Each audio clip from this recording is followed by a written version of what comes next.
course, the class would all start laughing. So can you just tell us a little bit about yourself? Yes, my name is Jean-Remy Monet, but they call me Remy. They can call me Remy.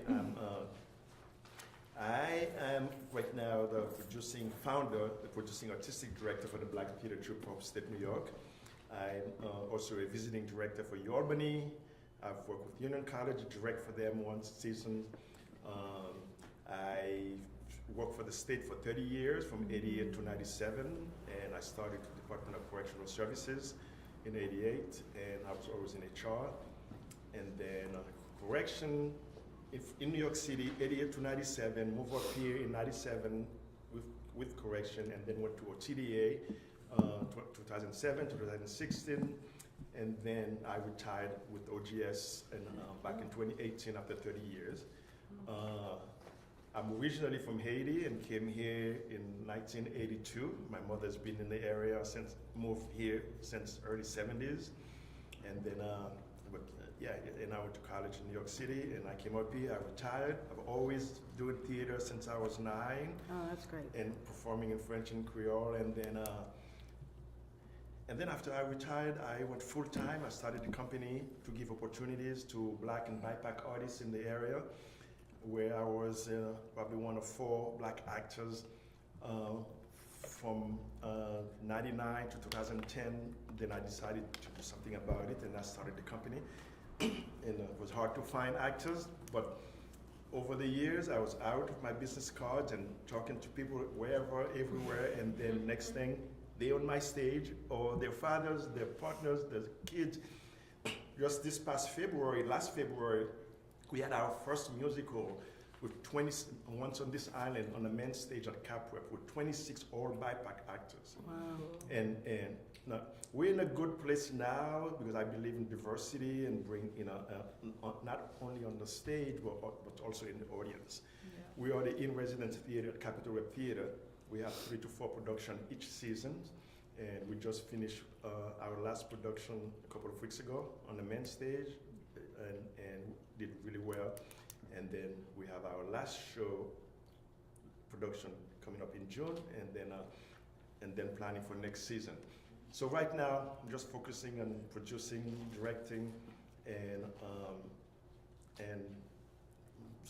happy and excited and honored to be here I do a lot more, but it'll take all day to tell you. I like to be in the community and working with youth. Just this morning, I was in a school in Schenectady talking to some the kids, and then I have and the rest of the month I'll be in most of the school for Black History Month and talk to them. So, that's great. Yes. So. Well, thank you and welcome Thank to you. the board. Let me just take the roll real quick. Scott Palladino's here. John Regan. Kathy Barber is not here. Adrian, are you on the phone? Okay. Cernick? Here. Sue Cleary's here. Christine Hensler is not here, I think. Steve LeBate's on the phone, right? Yeah. Stacy's supposed to be coming. Maston's here. Anna, are you on the phone? Yep. Okay. And Isabella? Hello. Okay.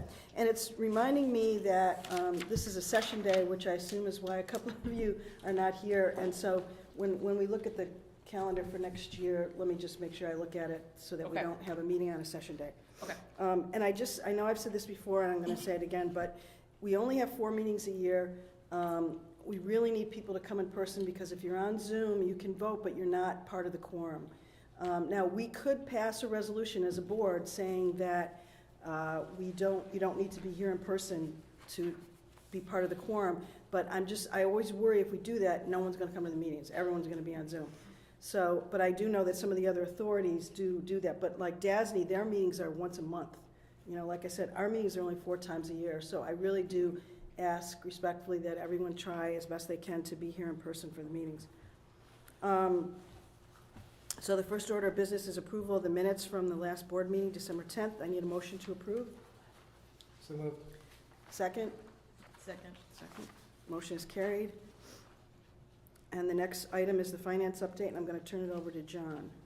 Great, thank you. So the Finance Committee met several weeks ago and went over the budget with Diane, who is putting together what I think we believe is going to be both an aggressive and aspirational budget that is definitely within reach. It is going to build on previous expenses or previous experiences for more Egg Presents shows. It's going to take advantage of obviously our newly beautified space. There are 2 items in the budget that we're going to move towards executive session. So, and we can talk about that more in executive session, but what the Finance Committee did was pass the budget pending the discussion, and there are 2 salary items that we will discuss in executive session. But after that, I'll leave it to Diane to walk through the highlights of the budget. You have the budget in your packet of information. And so, Diane, if you could just sort of give a very brief overview, and then I don't think, again, we don't need to go line by line, but just sort of the highlights and differences from last year's budget. Sure. And just to orient folks, we kind of jumped past the finance update of P&L, so budget versus actual, so we can come back to that. This is really, the bulk of this meeting is about presenting our next fiscal year budget, so it's fine that we jump there, but we will still hit agenda item 4, which gives you our P&L, which I'm happy to report we're in great standing, which does help frame this next year's budget. I want to direct everyone to the budget notes document. Thank you, Ava, who is screen sharing it for those of you who are joining. This is going to orient us. So we've been working on this budget for months. We are going through a strategic planning process. We're going through a new visual verbal identity. You all know we have rehatched the space, and there's a real energy. And this moment is a moment for growth and investment. So this budget reflects that. We're adding 3 new full-time positions: artistic programming manager, development manager, marketing associates. I'm thrilled to report that the artistic programming manager, at the last board meeting, I advocated for bringing this position on in a contract basis, an interim basis, and it's been incredible. The person in that role has been with us for not very long, and already I would say we are confirming about 2 shows a week. So when I was doing booking on my own, it was taking me weeks to catch up, and it's just already proven that that's what we need to hit where we want to be for our own programming. So that's amazing, and I'm excited about that.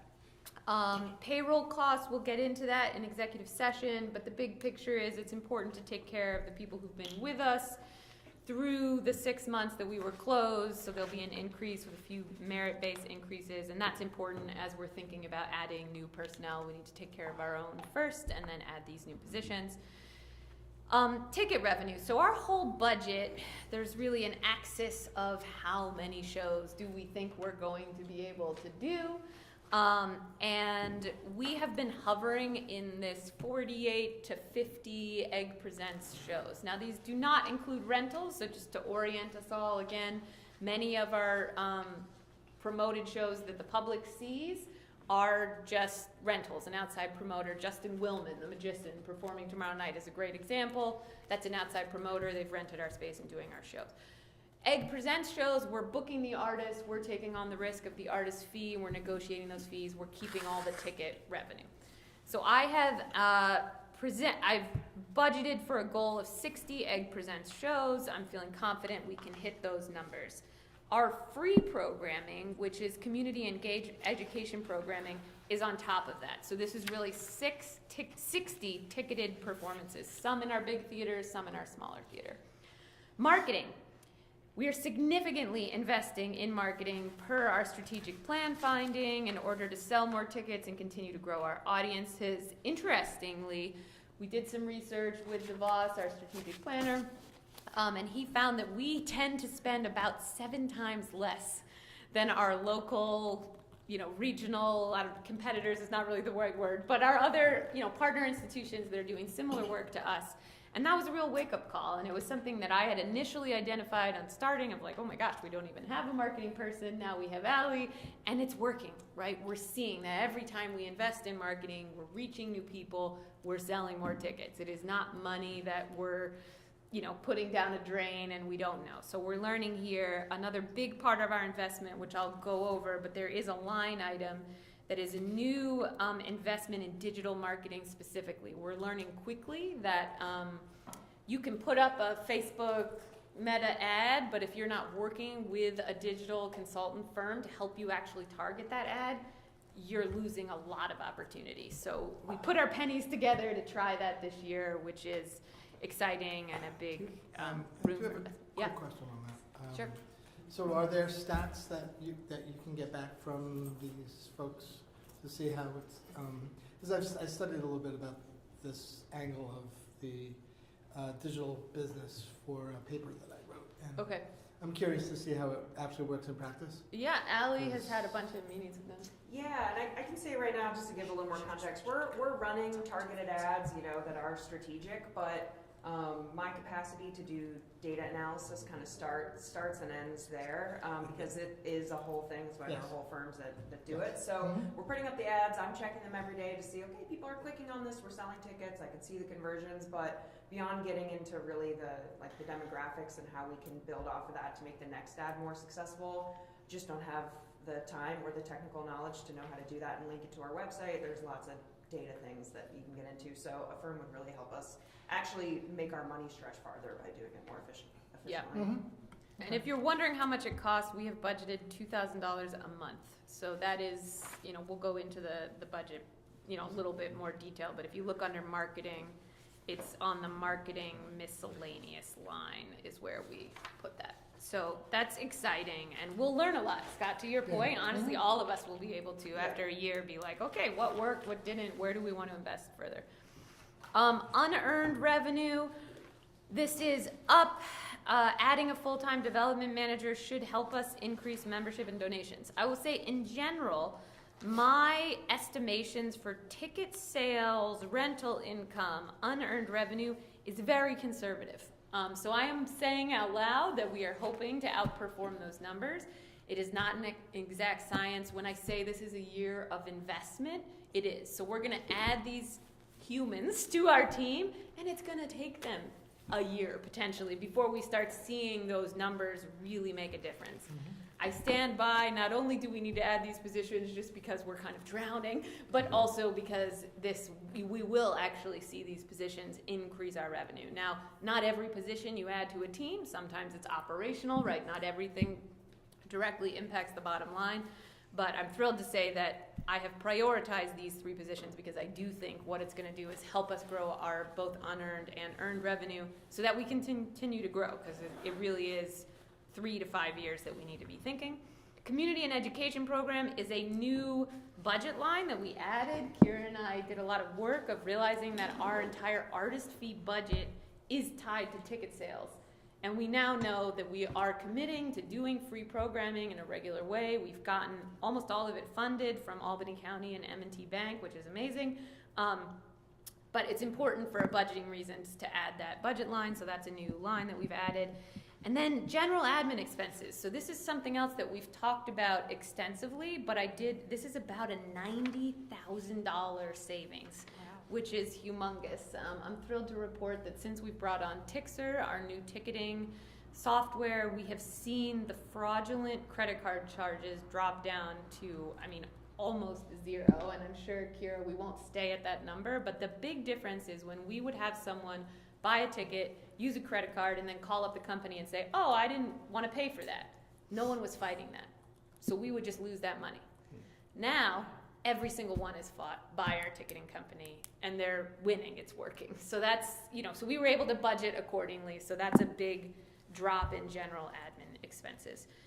Cash in hand, I just wanted to point out that, we carried a surplus last year, a 13% increase on total cash in hand, which is amazing. So again, as we're going into this year, a year of growth and investment, that's a strong position to be in. So I am going to encourage us to stretch our wings, take some risks, and really step into the new day, because we're here and we're seeing the ripple effect of the excitement about the ribbon cutting. It's increase in ticket sales, it's increase in social media presence, it's increase in membership. Interestingly, we were really budgeting low on membership because we were closed, and our months, and I'm looking to Kira, I can't see you on the screen, but I think November and December were kind of through the roof, and it's all tied to programming, right? We announced Trisha Yearwood we sold a bunch of memberships. People wanted access to those pre-sale tickets. So it's all connected, and a budget is always a guess, but this is our best work. So let me take you to our actual budget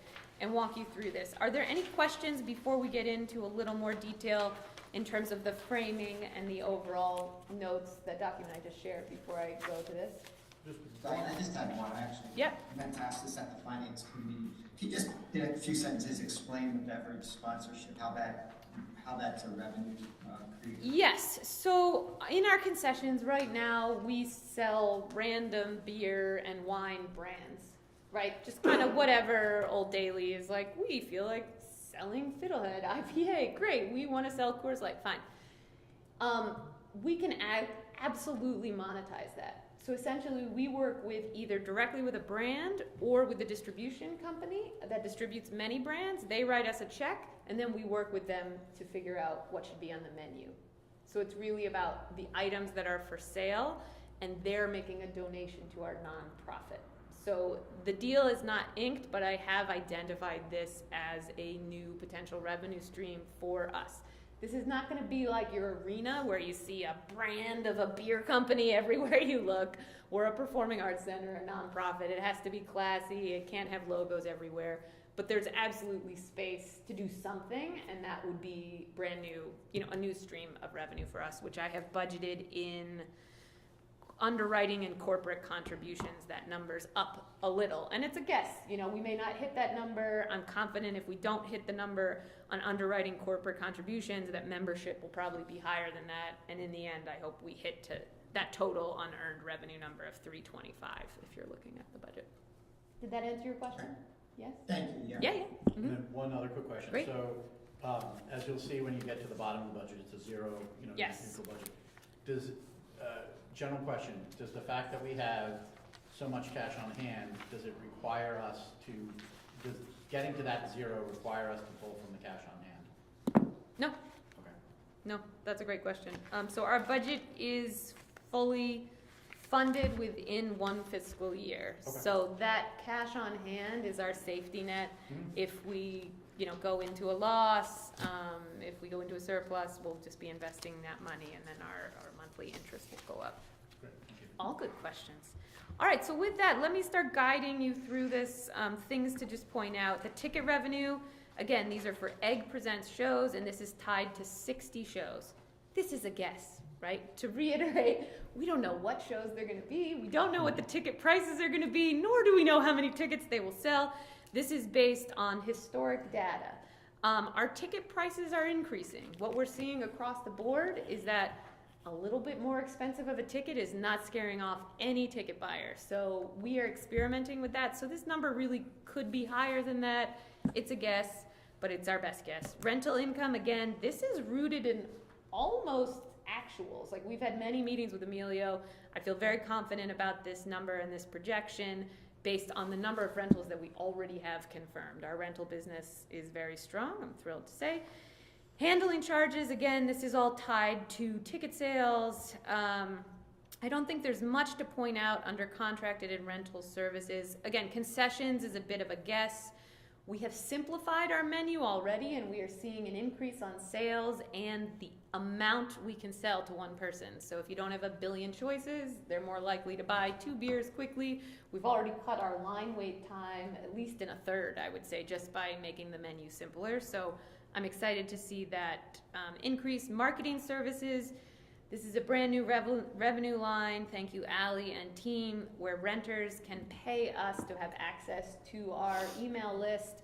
Again, it's a guess of how much it will be used, but you can tell people are using it. It's a very powerful tool. If you're renting our room, to be able to email our 85,000 people on our email list is an incredible gift that we should be charging for, and be discerning, right? Of like, we can say yes or no depending on who the partner is.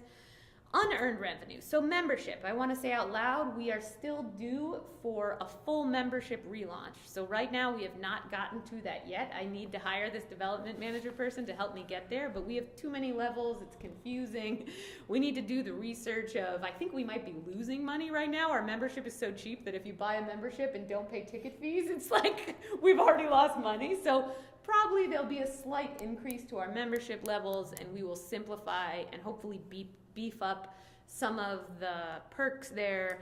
Fundraising seat campaign, I will say currently we're at about 21,000, and Kira, I'm looking at you, and we want to hit 31,000 for this year, but it's fallen pretty flat. We could use all of you to go tell your friends to buy a seat plaque. $500 for 5 years, $1,000 for 10 years, but it's a really special program, so we're going to keep working it, but our estimations this year are much lower.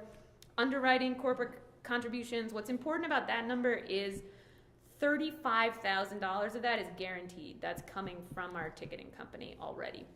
So that's really hoping that we raise, 40 more on top of that.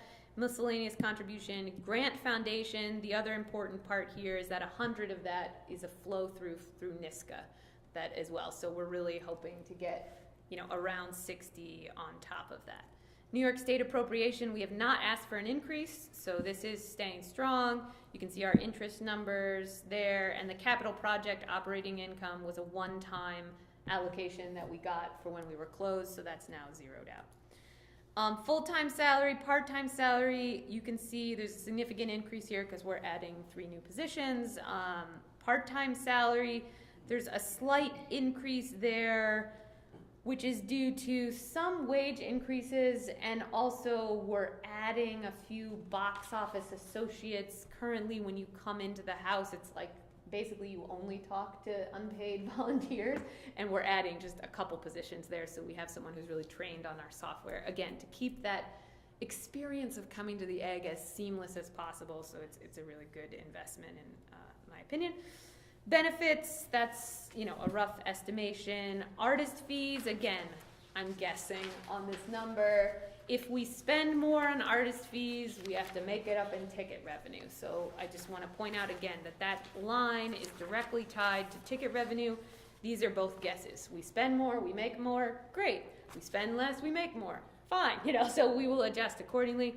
This new community and educational programming, that's what we're going to spend on community and educational programming, which includes 4 open houses and 10 family circles, which I'm so excited about. Literally every first Saturday of the month, we're doing free programming in our lobby with just a couple months. How's the response been to that? It's been great. We're almost fully booked, and it's such a great way of working with local partners who playing our big stage is too intimidating, it's too expensive, they can't sell the tickets, and this is a very simple way for me to pour small amounts of money, but into local groups and be like, hey, just come. We'll bring the audience. You do your thing. It needs to be interactive, simple, and then they can also use it as a marketing tool to talk about their other programs, and I'm really excited. We're going to be announcing the full lineup in the next couple weeks, so that's been really exciting. I will also say our coming up open house, March 14th, we're almost at 1,500 RSVPs. So again, that program is working. People are excited about it. What we're trying out this time is a 6 to 8 p.m. leave the kids at home portion. We heard from a lot of folks at the last one that they really wanted to just get into the arcade games without a billion kids running around. We're not going to kick out any kids, but we have been marketing it as 6 to 8 p.m. Come 18 plus, come party with us. So we'll see how that goes. I think we'll learn a lot. Marketing, you can see significant investment, right? Overall, merchandise, cost of goods, again, that's a guess. This is our launching of our own advertising. We have significantly increased. The largest area we're increasing is all digital. That's the quickest way to get someone to click on a link and buy a ticket. So we're investing heavily there. Photography and video. So just to remind folks, when I took over 2.5 years ago, and I was like, great, where's our archive of all the amazing artists who've played our stage? I was told to go to Facebook and look there. So the Egg, unfortunately, doesn't have a deep archive of photos, and we should. We need to be photographing every single artist that plays our stage. Great example is you get Nora Jones to play before she was anybody, and then she's super famous, and you're like, remember when she played our stage? Yep. So that's what that line is. Allie and I are fully committed to having, at the very least, a staff photographer at every single show. So should I go back to my old archive? That'd be great. Yes, please. Email whatever photos you have. I have no idea if I can find anything. Yeah, that would be great. Truly, I mean, even as we're thinking about what we want to put on the walls of our backstage, when you look at the artist who played our stage, it's like, oh, great, let's just find a picture of that one. And it's like, oh no, we don't have a picture. So that's something we're going to continue to work on. Marketing miscellaneous is what I mentioned with the digital marketing firm. So this is, we'll learn a lot. Production, there's not much to report there. Everything's, about on par with what it's been. General and administrative, we're saving a little money on telephone, which is great. Service contracts, that's a bit to point out. That budget line covers a lot of things as well as outside consultants. So that number, when you look at the actuals, was higher because we had to do some outside consultants. We are not anticipating needing to do that this year, so that's great. And the big number is, look at 560, credit card charges. It was $90,000 in savings. So again, this is a guess, but from what Kira's already seeing in our ticketing reports, we're confident that we will have that level of savings. Board expenses went up a little bit. We have plans for all of us bonding at dinner, so stay tuned. But that's really all that is. And then under depreciation, these are some important things to point out. Again, the things we've been investing in, our rebranding, our website redesign, and our strategic planning, they have a 5-year depreciation. So you'll be seeing these numbers on the next budgets. So that's what that's there. We went pretty low on contingency. Our last budget had a 1% contingency, and we just haven't had to tap into it much, which I'm thrilled to say. So we went down to 0.5. I'm a firm believer in you always want to have something for your contingency, so we'll see how that goes. And then, yes, so we're at a net neutral budget. Here we go. Any questions? Going back to tickets. Yes. I think I have read it somewhere in the missions. Like if you have people who can't afford, I don't know if it's old news or if it's still a thing, people who can't afford to buy tickets or in the community, how does that work? That's a great question. Not that I'm going to spread it out, hey, you can get free ticket now. I just, No, it's a great because I know people are question. going to ask Yeah. me if they read about it. So, Yep. So one thing we've done is we've partnered with Albany Public Library. You can literally take out 2 free tickets to any Egg Presents, which has been incredibly successful. And we have relaunched that. And so that applies, Dionne Warwick. There was somebody from the library who got 2 free tickets. Those tickets were very expensive. So we have that in place. We have various other partnerships. So it tends to be through partnerships. If we have a community organization, like Youth FX is a great example. So if they're going to bring their students to a show, we're like, great, here's 20 free tickets.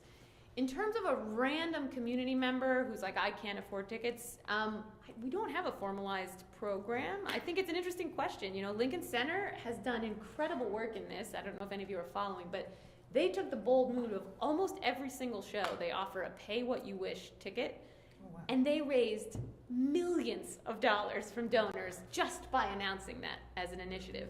It increased diversity of attendance, it increased participation, they reached new people. It's amazing. Now, what Lincoln Center has that we don't is a huge donor, deep pockets of donors who are just waiting to write them checks.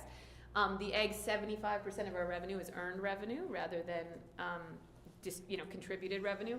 So we would need to really think about that, but I think it's absolutely something we should be thinking about and could be a bold move that we could step into as like, what's our policy for that? Well, and I would say too that as a state entity, Yes. one of our goals should be to keep ticket prices down and offer, reduced or free tickets whenever we can. Yeah, and I think what we're seeing across the board is that dance of, right, you don't want to leave money on the table, but we have to stay true to our mission. So like, it's so important that we do free programming, but also the $89, $50 ticket shouldn't just be inaccessible, right? So what is the solution? And I would say we don't have the perfect solution yet, but we are seeing great traction with some of these do programs. we have,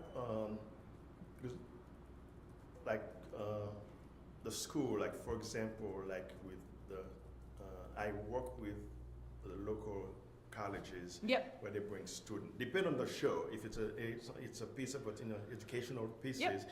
we have Skidmore, Yes. Albany. They call and said you have a group ticket for Yep. students. And, Yeah, we do that all the time. In fact, I'm doing that with Skidmore for Hannibal Buress. They're psyched. Okay. They're bringing a whole bunch of kids. I work with Yeah. So yes, we definitely do that all the time. But I think we could do more is the point, and I think it's actually a really interesting question. It gets tricky with artist deal terms because they share in the ticket revenue, so it all has to be contemplated before we ink the show. But that's a great question. That could also be a good donor hook. Yes, I mean, I know you've got several donors who sort of are interested in things like that. absolutely. You know, like Charles Toohey and Jeff Bender and sort of all those guys, that these are the kinds of things, so you could start sort of a ticket fund, Yep. that they can contribute to. Yeah, I think that would be amazing. And honestly, the public library was a good test run for us where we just committed and we actually didn't have funding. We're eating those ticket sales. So we're just losing 2 ticket sales at every show. And I was so determined to do it that I was like, we're just going to do it and we're going to learn. But I think if you publicize that, I mean, so how much does that cost? About $5,000 per year is the it's nothing. I know. Exactly. It's not nothing, but that's But nothing. it's, exactly. Yeah. No, really, it is. So I made the calculation of like, we need to do this I and mean, you find one interested donor who Exactly. will write a $5,000 check. Yep. Yeah, That's- so and that's covered. Yep, and I think, Mary's right, like, we need to, we don't want to be the Ticketmaster feeling type venue where you're like, eek, it's so expensive, and then they hit me with ticket fees and da-da-da. We do need to feel Yeah. like accessible. Well, it's like we're going to a show this weekend at Cahoe's, and the tickets are only $30 each, but the ticket fee is $5 a ticket. So it's like, Yeah, so I'm paying $10 for 2 tickets. Yeah. It's kind of nutty for a Yeah. band. yep, Is that the Playhouse stage? Go? But it's not Playhouse production. It's Super 400. It's their 30th anniversary. nice, awesome. Of the 48, of the 60 that you project for, how many have been booked We're about halfway there. already? Yeah, which is pretty great considering we're not even in the fiscal year Yeah, yet. exactly. So that's why I'm feeling good about that number, because it is very important. As soon as we start not hitting 60, you'll see it's important to understand that contracted and rental services, that's really mostly tied to ancillary revenue in terms of how many shows we do. Yeah. So it really is all tied, right? More activity, more money's coming in the door, you're spending more money, you're making more money. So it's Does anybody have any questions, any further questions online? Does anyone have any further questions? Yeah, looking at, makes sense? Okay, great. In the room, does anybody have further questions? Nope. So what we're gonna do is we're gonna table this, the vote right now until executive session, because like I mentioned at the beginning, there are 2 items that we need to kind of flesh out a little bit, that the finance committee sort of kicked to the board. So thank you, Diane, as Great. always. Awesome. So now let's go back to agenda item 4, which is called Finance Update. I did just want to take 2 moments and make sure everybody knew where our P&L was at this moment. Yes, so great. So happy to report ticket revenue is a little bit higher than we thought. Rental income's a little bit higher than we thought. We're pretty much on track. The big minus number on an unearned revenue, Grant Foundation, you'll see that minus 122. That is because we have a $150,000 Market New York grant that is reimbursement. So we don't get that money until we spend the money, and we can't apply to get reimbursed. Probably, honestly, it won't hit until our next fiscal year. But that's not like we already got the grant, it's just about when the money hits. The appropriation is on target. Again, this is just a timing thing, so that New York State appropriation being 12,000 under is not really accurate. It's just about when it hits the books. The savings on salaries continue to be related actually to the finance manager position, where Kira's role is getting paid out of service contracts instead of full-time salaries, so that savings has really just moved to a different budget line. Artist fees, thrilled to say we're a little bit under budget, but over on ticket sales, that doesn't always work. Usually they're more closely tied, so that's exciting. I'm trying to think if there's any large other variances that folks have questions about. Let me know. But yeah, I don't think there's much other, I mean, the 1% contingency, just as it relates to the budget I just proposed, you can see we haven't tapped into it at all. I do anticipate we will tap into it before the fiscal year ends, but that's why we were comfortable going down to 0.5% contingency. So we are carrying a $41,000 surplus, which is great. We had budgeted for a $15,000. We are anticipating that we will close out the fiscal year with some level of surplus, mostly because we had budgeted for being completely dark in January and February. You can see from the activity report, we are actually doing things. And so that's really all unanticipated revenue. These budget versus actuals only go through December. We just haven't had time to close the books yet for January. But our fiscal year, as a reminder, includes January, February, and March. All 3 of those months, we will see income. We will also see expenses. So when the numbers all close out, we're anticipating some sort of surplus. You know, March is a very busy month for us, egg programming wise. It's all related to our grand reopening. Not every show we're doing is a moneymaker on purpose. So, you know, I think in a lot of ways those numbers will even out. But again, it has informed my decisions on the next fiscal year budget that I'm confident we hopefully should end this year in good fiscal standing. So, any questions about that? And then the activity report, I don't think there's much to talk about here, but this is something that we always include to give you all a sense of the things we've been doing. Not much to report on that, but that's all. We just want to make sure everybody had it. Any questions on our current finances, how the P&L is looking? Occupancy's been good, Yes. given the cruddy weather. Yes, it is. It has been.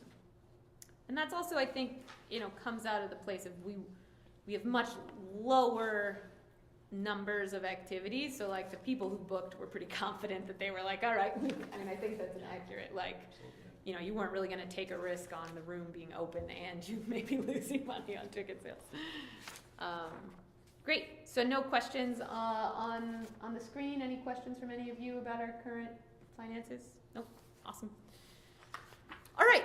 So then let's jump down to agenda item 6, which is strategic planning. So I just wanted to take a moment and update the full board that the Strategic Planning Committee has been having many hour meetings. Thank you to those committee members for spending your time with DeVos, our consultant, and me.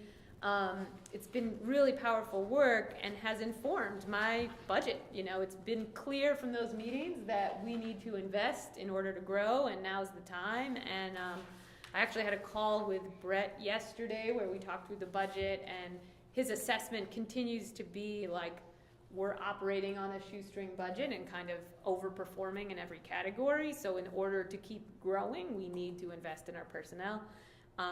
And, you know, his opinion of my projections were that they were very fiscally conservative in terms of ticket revenue and unearned revenue. So hopefully he's right, and we sell a lot more tickets. The big thing I wanted to make sure the board was aware of is we are going through a process to revise our mission and vision statement. This is a big deal for a nonprofit, for a board. This is a moment that the whole board needs to feel crystal clear. We need to feel good. Everyone needs to take the brain space and the time to think through this mission vision statement. The committee is meeting tomorrow, and we're going to hash through some statements, and then we will be bringing those revised statements to the full board at our next board meeting, which is not until June. So if we decided as a board that we wanted to adopt a new mission and vision before June, we could talk about that, and maybe we schedule a Zoom session or we discuss something over email. But my recommendation for now, and I wanted full transparency of we're going to workshop it in the committee and then bring it to the board, and that really needs to be a space for a healthy discussion, right? It's a moment to really ask the big questions, and then this new mission and vision needs to be our North Star, you know, that guides every decision that we make. Is there any focus group stuff going on in relation to that with sort of outside stakeholders? Yes, so that's all already happened Okay. and has informed how we got to this Okay, place. good. But it's a great question. So we interviewed many community members, many of the partners we work with, audience members, donors, Great. kind of across the board, artists. But it's interesting. It's like you can talk to everybody, and at the end of the day, it's us, right? You can't assign the homework assignment to anyone but us. So it really is, you know, just so important that we all feel good about it. And I just want to thank the people that have been on the Strategic Planning Committee, because it's really been a lot of hours, and some of you on the phone have been on the committee, and really, really appreciate your participation and your commitment, so thank you. Yes, definitely. Mary and Diane, this is Steve, and for the rest, I'm one of the members that's been attending the strategic growth meetings. And clearly in the budget that we just reviewed, you feel the impact, especially in the commitment to marketing, right? Yeah. And development is very, very apparent in the budget. But I have a question for Diane. You mentioned at the top of the meeting that from an Egg Presents, we're going from a 48 to 50 level to a 60. Is that, in your opinion, Diane, at this stage, is that just purely a volume play, or do you feel that the strategic growth sessions are resulting in kind of a commitment to that A-level programming, and that incremental difference between what we historically have done and what we plan to do is going to show up in there? Because you haven't really talked about that in any way through the finance committee meetings. What are your thoughts for 26, 27 with respect to that type of change? That's a great question. So really what became clear to me in one of our strategic planning sessions was the need for this artistic programming manager role. And it's actually not about A-level programming, and for those of you who haven't been on those calls, A-level programming is the big, bold, expensive, outside-the-box idea that gets you the front page of the newspaper, but takes a year and a half to plan, fundraise for, and might be very hard to sell tickets to. But it's what makes you interesting, right? It puts you on the map. This budget does not contemplate doing that much A-level programming. This slight increase in the number of Egg Presents is really about building our capacity to do what we do well at our core. We do 60 shows. We know how to do it. We know how to book them. We know how to sell those tickets. We know some are going to be blockbusters. We're going to make money. Some are going to be artistically delicious, and we're going to lose money. Next fiscal year is when I'm going to come to you with a big, bold A-level programming budget idea that's probably going to be potentially a new budget line, or just a much, much bigger increase in artist fees. And so for that, that's our festival idea. Are we going to do a winter festival? Are we going to utilize our space in a new way? Are we going to start an incubation program where we're commissioning artists to create new work, right? These are things that are that A-level programming that require not only more money that you're paying to artists, but also more bandwidth on our team, right? And this speaks to what he described as C-level programming, which is the chaos programming, where, there's an eclipse happening. Let's throw an eclipse after party. Diane has a great idea. Sure, okay, my team rolled with me. Thank you, team. But if I was to do that every other month, you would have burnout, and you would see it, and it wouldn't be well thought out. It wouldn't be well attended because we wouldn't have the bandwidth to market it. So it really is about being strategic in our growth, the choices we're making, and this budget does not include too many big, crazy ideas. I think we're already getting bolder in terms of what we're willing to pay artists to get big names. Dionne Warwick, a great example, right? Of we took a big swing, we sold that out, we made money, great. But this isn't like it's full of here's the big crazy A-level programming. It's really like this next year, let's get humming, and then let's take that next And I would mention that I think Chris Cernick brought up the idea of having a programming committee Yes. as a committee of the board. So I think that's something I like it. pretty Yeah. soon we should be able to do, and we'll take, volunteers who maybe want to be on that committee. Yeah, and actually that's a great point, is once we form the committee, then there can be a little more board transparency as well as like, okay, here are my big A-level ideas. Let's pick it apart. What are we missing? What are we thinking about? A lot of that thinking has already started, and we'll be able to pull off some of it, but not all of it. That was a great question. Any other questions about strategic planning? Okay. I might have one. Yes. So is this meeting we're having tomorrow the final meeting? Oh God, no. I don't feel I like know. we're ready. Oh, it's such a good question. Let me tell you, we're having the same questions on our end. No, tomorrow the focus is board, fundraising, mission, vision. Oh, okay. We're adding about 2 to 3 more meetings. Hopefully, not all of those meetings will require the whole committee. Some of them may be more focused. There's definitely a finance one that will not require the whole committee, but we just haven't landed on those dates. It's been hard to nail down with the consultants. So tomorrow, that's the focus, and then we'll land on those Yeah, I think dates. because it says final presentation in my I calendar. know, Yeah. because we were all Yeah, hoping. excited. We were really hoping. Yeah. We were really hoping it would be. So, well, that's fine. I didn't think we were there yet, so I Yes. just, Yes. No, but that's a great question. Okay, so then with that, let's move on to brand rollout. So, as you know, and you can see even at the top of this document, there is our new logo. I wanted to take a moment for both our staff and our board to understand that when you go through a new visual and verbal identity, you will always have criticism, no matter what you do. Someone's gonna hate it. It's completely subjective. We're working with the world's best design firm. Again, we've done our due diligence, we've done lots of interviews, we've done the deep work, we've had transparency.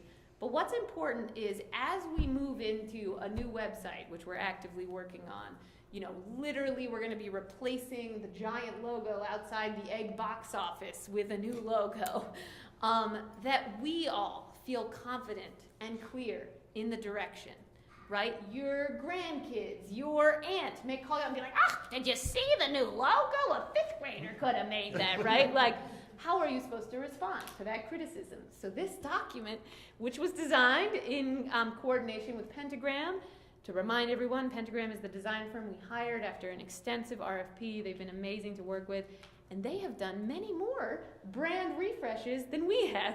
So we're relying on their expertise. And so I just want to point out a few things. So new brand identities often generate strong reactions. Many cases, those reactions settle over time. So that's important. If we were to give lots of breathing space to every complaint, you could see this spiral, right? But okay, great, yeah, fifth grader could have made it. I know, we're called The Egg. Lean into the humor. That's real. We have a name that is worth millions. When you do an analysis of other performing arts centers who have these long, clunky names that you can't remember that make no sense, let me tell you, nobody forgets The Egg. Done, check, don't need to deal with that. So that's an asset. Use confidence. When appropriate, we can laugh at ourselves. Part of our rebranding is doing that. What came first, the chicken or the egg, right? That is part of our core. We are at the same time a high art, incredible performing arts institution, but we want to be warm, inviting. We are The Egg. Redirect, don't debate. So if someone tries to be like, rah, rah, rah, get into the, just redirect. Isn't it exciting? Have you seen the new carpets? Look at those tulip chairs, right?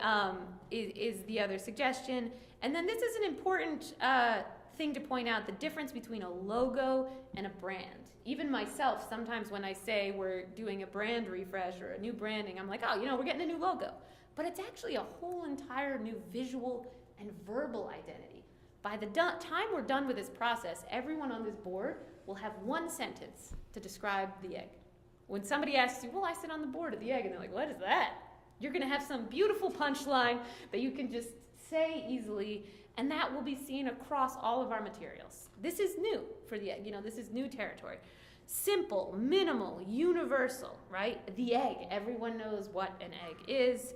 Lean into the meaning of the name, the history of the name. We were originally named the Meeting Center, and literally the people of Albany named this building The Egg. That is the history, so that's powerful. We are people-centered. At our core, we exist to bring people together for transformative experiences. Any questions about this? And this is also a moment to share if anyone on the board's like, my friend said it was, the new logo's ugly or whatever.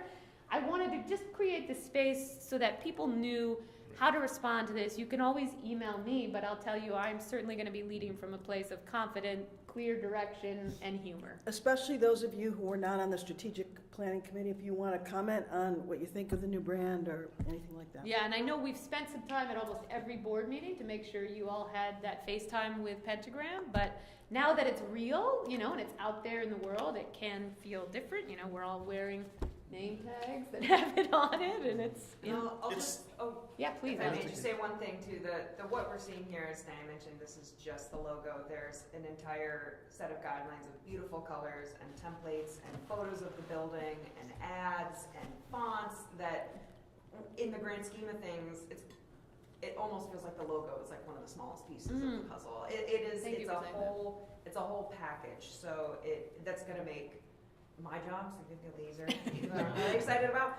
So just to say, if anybody who hasn't seen that full package would like a little more context, we can also send some of those decks from Pentagram that really put everything together and tell a story as to why it's going to work well. Yeah, thank you for saying that. Yeah, because it looks so simple. Yes. And people look at it, and like you say, some people may hate it, some people, Yep. because it's so simple, some other people will love it. But it gets people to talk about it, Yes. okay? Yeah. I see it, because somebody said, did you just see the new logo? It's so simple. It's good for this organization Yep. because it gets people to talk. People talk about that in theater, in the art. No, even when you get a bad review for a play, okay, people read it. If they didn't know what the eggs were, and they start talking about it. Now they know, oh, the egg, okay, whether they like the logo or not, people will talk about it, and that's good, Yeah. promotion for. Yeah, I appreciate that Yeah. feedback, and I think that was my goal about Yeah. just taking this moment here, is that some of you may hear that, right? You're on the board, this includes our staff. We've had similar moments like this in our staff meetings, just so that, nobody feels shooken up by it and that we all feel confident, but that's great. Any other questions or comments as it relates to the brand rollout? And to update everyone in terms of timeline, it's already kind of out there. We have been strategically doing this kind of slow roll out so that it's also important to know that the new brand is not news. We're not looking for guess what? Here's our new brand. No one cares. What people care about is what's happening at the Egg. Should I go there? Is my friend going there? Is my mom going there? Do I know an artist who's performing there? And oh, wow, their website seems a lot easier to navigate. Right? That's all. That's all it needs to be. And then we get elevated. And then the artists who start performing on our stage are like, oh yeah, wow, pretty slick operation. Yeah, the Egg. Right? So it's almost subliminal, but we certainly have some stakeholders who are heavily invested, will notice, so it's going to run the gamut. But the average person, and part of our rollout as well is going to include this incredible animation that starts with a side image of the building and then goes to the top, which looks exactly like an egg. And then it goes, New York, your egg is ready, take a bite. And that ad campaign as well, you'll start to see around on CDTA bus wraps. We've partnered with MVP Arena. We're going to be on their screen. Thank you, Bob. And so this is, again, we're not trying to sell tickets to any particular show. This is about awareness. Just want people talking about us. What's happening at the Egg? I feel like I'm seeing it everywhere, right? We're doing a big digital ad campaign. So when you're shopping for shoes, hopefully the Egg follows you to other websites and you see that banner ad. But again, it's about awareness and then giving Allie the tools she needs so that when she does start selling tickets to specific shows, we've already got the social media engagement. We've already got the awareness. We've got people talking about us. Okay, now it's much easier to reach you and sell those tickets. Can I just have one more Please. comment? Just to build off of Dan's mention of this wonderful animation that starts with the profile view of the building and then goes up to the top. That's part of the inspiration that came from the logo. Pentagram did do a design where they tried to do a logo that was the more one of the facades of the Egg that is very famous. That's one of the things we've talked about is that the Egg looks different from every direction. So it's kind of hard to choose what the Egg looks like to you. And then when they were looking through some of our drone footage and some of the old original blueprints of the plaza, they kept seeing this shape over and over again to indicate the Egg on the plaza. So this is the aerial view of the Egg. So it is still our building. It's just a new way of looking at it. Yep. Great. All right. And I would love to mention that I've had a lot of feedback from people already about the website and the ticket change Yeah. and how much better it is, and Oh, amazing. they just are really happy to see everything being updated. And so I know when we first started this, we were even concerned that the blast emails weren't going out to everyone that was part of Yes. been to shows, and so even people that I know that went to the grand reopening, they're like, oh, as soon as I signed up at the door, I was getting stuff all the time, and so I think it's really starting to happen already. Oh, thank you so much for saying that. Yeah, I guess I should have made space for positive feedback. Maybe people will love it, and then you can just feel good and warm and fuzzy. I don't feel like I have to coach anyone on that part, but great. All right, and I know. I just want to say Yeah, quickly, I love the simplicity of it. I think everybody recognizes it. So embrace it. Let's leverage that. And down the road, who knows how long down the road? It could be 10 years. But versatility, I think it actually has. I could see it being you know, you have this space that is an egg, and I could see almost, I don't know, you know, it being gold for some sort of event, special event or something, Yep. maybe, I don't know, but I think it's good. Yeah, I love that. And I will say from a design perspective, it's night and day. And actually, I forget who, I think it was Jean Remy or some, maybe it was you, Sue, who pointed out if you look at our meeting minutes and you can see our old logo versus the new logo, the ability to shrink this logo and you can still recognize it. And we're going to talk about Stewart's and our custom flavor. But the thing that struck me the most when I went there with my 2 kids was I could see our logo from outside the store. And it was teeny tiny on the Stewart's menu. And I was like, oh my gosh. So to your point, that the recognizability of a few years once it's been out there is just night and day from what we've had. It's hard to even predict how that will impact things because it's so massively different. Great. Looking at time, let's move on to my report, which should be really quick. Ribbon cutting, huge success. Thank you to everyone for being there. We got some amazing photos. If you don't have them, Allie, we could send them around. I don't know if I've actually sent them to the board. I know I sent that Times Union article, which was fun. But just amazing. And if you didn't make it to the evening reception, the energy in the room was just incredible. The love, the excitement, it felt so genuine. And again, really felt like Albany, you know, everybody came out. So that was amazing. Personnel, wanted to update everybody. This is the artistic programming manager that we brought on in an interim basis. We will be posting the job if the budget gets approved and doing a full search, but he's been amazing already. We've hired 2 box office associates and thrilled to say we've hired a finance associate. I wanted to take a moment on that. Our finance role has been rocky since I've taken over. This board knows there's been many different iterations. Very important that we have this finance associate here. We're still quite underwater in terms of internal operations, being able to move quickly, reporting, etc. So just to recap, Yeah. so this person is going to report to Kira, who's an outside consultant, but is basically the finance person. Is Stephanie going to be a full-time employee of the Egg? So she is hourly, but she is a direct employee of the Egg, and she reports to Emilio and works very closely with Kira. Okay. So Emilio is a full-time. But yeah, so our finance manager, Kira, who's on the call, is staying on in a service contract model. And how long has Stephanie been on board? 2 weeks? Oh, She's okay. jumped right in. So we have... Yeah, 9 days. There we go. So. Not that we're counting, Yeah. as you can tell. And I would just say, just let us know how it's going. Great, yeah. Because we've had so many problems. Exactly. I think I just wanted to point out that it's not perfect yet, but we're hoping this will help us get there. Because after this, our backup is Scott Palladino. Great. So, yeah, let's just employ Scott now. I'm sold. You got the job, Scott. Awesome. Projection mapping proposal. So I know everyone's been hearing a lot about the 400 million. There was a big cap announcement of 200 million.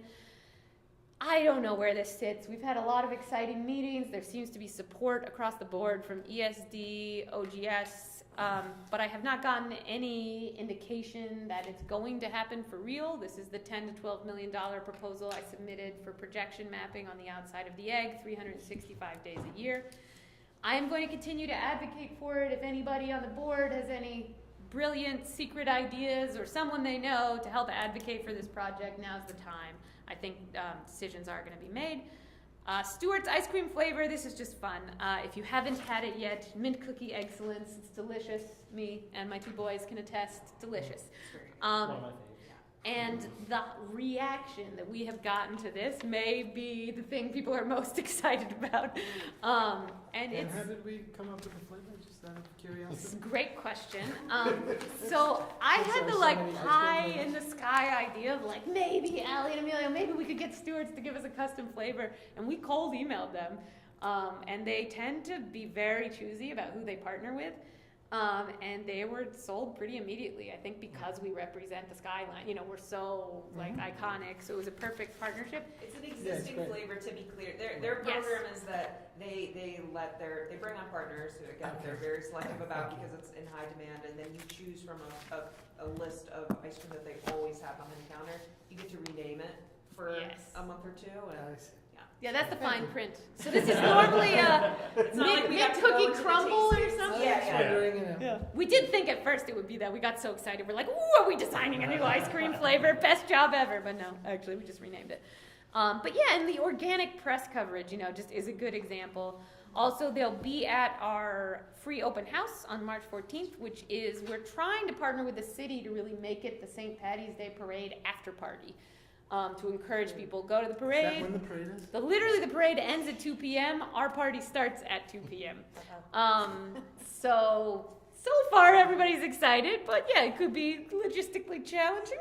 But we'll be scooping free ice cream, and the mint color, the green, is like kind of perfect. So, Gosh.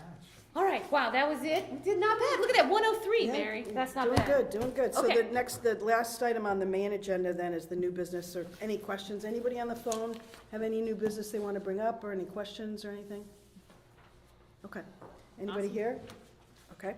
So now, this is always confusing to me, but I Yes. looked it up today to make sure I was getting it right. So now we need a motion to enter executive session. So can I have a motion? So moved.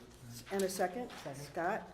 So now we are going into executive session. Then after executive session, we have to have a motion to close out executive session and go back into the main, Correct. To adjourn. Okay. right, And I'm staying just for the beginning portion, and then I'm gonna duck out. right. And just make sure that any public people are off. Yes, so now, let's see, go over here, and this. I think you should just be able to